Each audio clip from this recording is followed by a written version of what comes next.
Magandang umaga. Ito po yung pugita o octopus na pinakuluan ko. Pinakulo ko po siya sa suka tsaka asin. Tapos yung pinakasabaw po niya, hindi po yung isinama kasi yun po yung meron pong lansa eh. Pero ito po kasi yung pinakulo ko may suka na, kaya pag naglagay ako mamaya pag inadobo ko sa gata, eh meron na pong lasa yung pugita ng asin. Kaya kunting suka na lang iaanak para doon sa sabaw. Ihalo ko po din sa gata.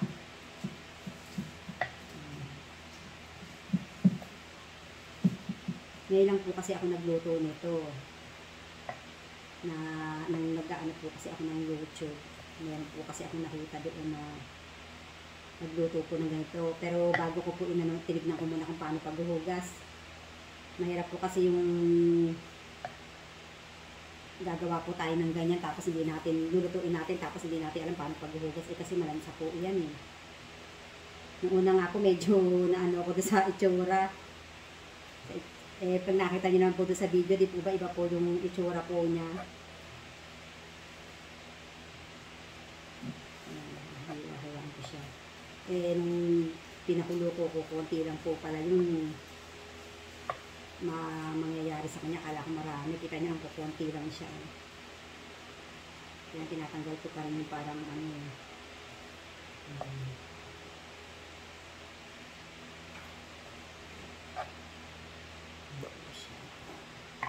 Ito muna. Ito na yung nahiwa kong pugita. Kakaunti lang po siya oh.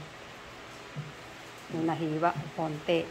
Tapos ito po yung aking hiniwang sibuyas, bawang, tapos ang ano ko ng suka, konti lang yung suka kasi may suka na po yun, paminta, tsaka toyo, ito yung laurel, at tsaka yung ginisa, yung panglagay ko po eh.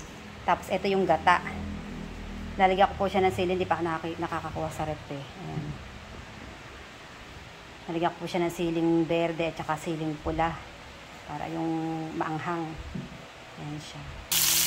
Lakas ng kapil eh.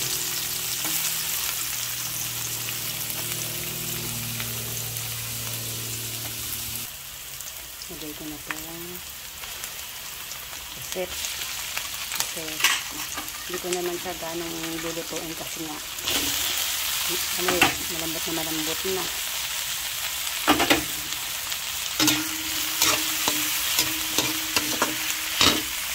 dito na yung paminta,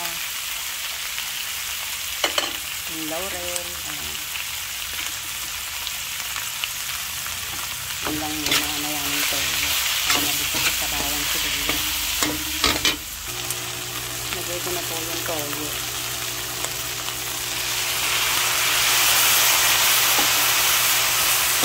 Yung suka na nakatabi kasi ano ko na ilalagay, meron na po yung suka eh. Itong pugita, pinalambot ko.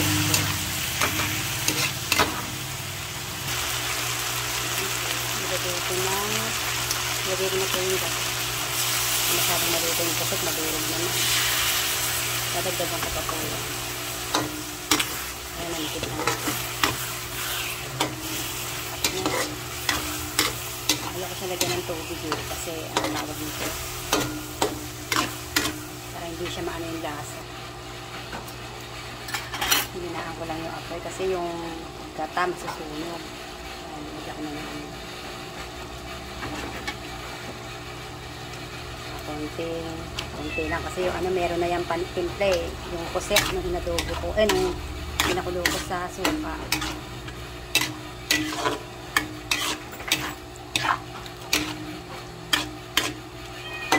Ito na po yan.